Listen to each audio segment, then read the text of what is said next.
হয়তো আপনারা ভাবছেন যে সত্যি আমার দিন ঘনিয়ে এসেছে, হয়তো আপনাদের সামনে আর আসতে পারবো না, কারণ একদিন অভয়ের মতো হয়তো আমার সাথেও ঘটবে যেটা আমার সাথে গতকাল ঘটেছে। কারণ প্রতিবাদী কণ্ঠগুলোকে বন্ধ করে দেওয়ার জন্য কিছু কিছু মানুষ উঠে পড়ে লেগেছে এবং তাদের একটাই উদ্দেশ্য, যারা প্রতিবাদ করছে বা ভালোর সাথে যুক্ত আছে তাদের কিভাবে তাড়াতাড়ি করে মুখটা আটকিয়ে দেওয়া যায়, তার জন্য কিছু সংখ্যক মানুষ যারা কিনা এই সঞ্জয় রায় এবং সন্দীপ ঘোষের মতো কিছু মানুষ সেই সব মানুষের পেছনে উঠে পড়ে লেগেছে। তো মুদ্রা কথায় আসি, আমি জয়শ্রী এবং আমার 5 লাইফস্টাইলের সবাইকে স্বাগত। কালকে আমি লাইভ করছিলাম আর আপনারা নিশ্চয়ই থাম্বনেল থেকে বুঝতে পেরেছেন আমি কি প্রসঙ্গে কথা বলতে এসেছি। ইয়েস, এক্স্যাক্টলি আপনারা ঠিকই শুনেছেন।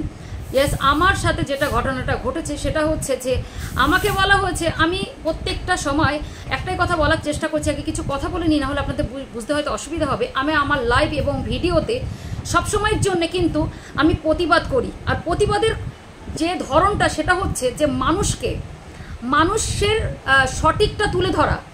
আমি আমার ভিডিওর মধ্যে থেকে কখনো কাউকে না মিসগাইড করেছি না ডিমোটিভেট করেছি।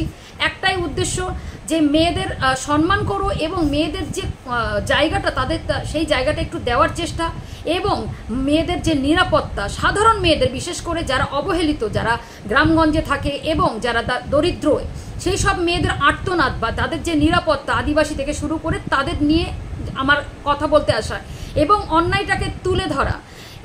এইবার যে ঘটনাটা আরজি করকে নিয়ে ঘটেছে, আমি একটা মেয়ে, আমি কেন সেই কথাগুলোর প্রতিবাদ করব না? আমার ঘরে মেয়ে থাকুক আর না থাকুক, আমি একটা মেয়ে জাতির মধ্যে পড়ি, আর সব থেকে মেয়ে ঘরে থাকলেই যে প্রতিবাদ করতে হবে এটার কোনো কথা কোথাও লেখা নেই।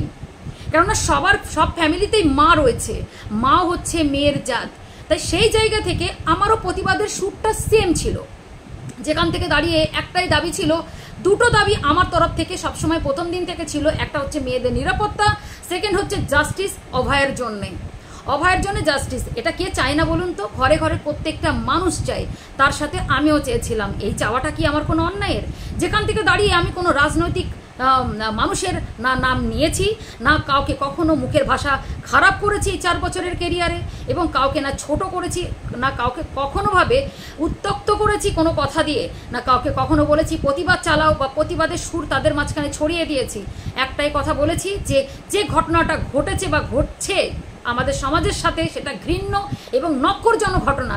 তাই এগুলোকে বন্ধ করা খুবই প্রয়োজন, যার ফলে কিনা এই সন্দীপ ঘোষ এবং সঞ্জয় রায় এবং যেসব ক্রিমিনাল রয়েছে এইসব নোংরা ঘটনার সঙ্গে জড়িত, তাদের যেন পরবর্তী সময় কোনো উৎপত্তি না হয়, এমন দৃষ্টান্তমূলক শাস্তি আমরা আশা করি, যার ফলে কোনো আসামি যেন আর কোনো অন্যায় করতে বা কোনো অপরাধ করতে গিয়ে তারা 10 বার ভাবে এবং তাদের হাত পা কাঁপে। এটা বলা কি একটা মেয়ের জন্যে খুব অপরাধের?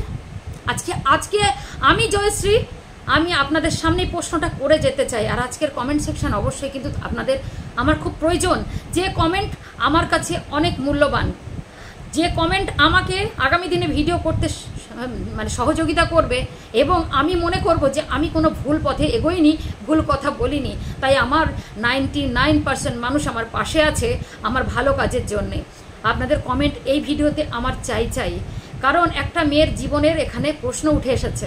তাই এই প্রসঙ্গ বা এই দাবিতে আমি লাইভ ভিডিও করেছিলাম। তো সেই দাবি সুরে আমি এইভাবে কথা বলে যাচ্ছিলাম, যেমনটা বললাম। সেই সময় কিছু ক্রিমিনাল দেখুন, একটা মানুষ তো সবার সামনে ভালো হবে তা তো নয়, আপনি সবার কাছে ভালো হতে পারবেন না, একটা মানুষ সবার কাছে ভালো হতে পারে না। আমি সেইভাবে, আর যেখানে একটা প্ল্যাটফর্মে আমি একটা চ্যানেল খুলেছি, সেখান থেকে দাঁড়িয়ে ভালো খারাপের কমেন্ট আমার কাছে অ্যাকসেপ্টেবল। এবার আমি সবাইকে আনসার দিতে বাধ্য, আমি সেটাও মানি।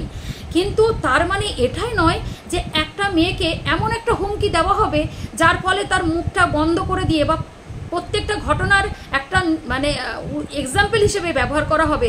যেমন আমাকে বলা হয়েছে, তোর এবার রেপ হবার সময় এসে গেছে।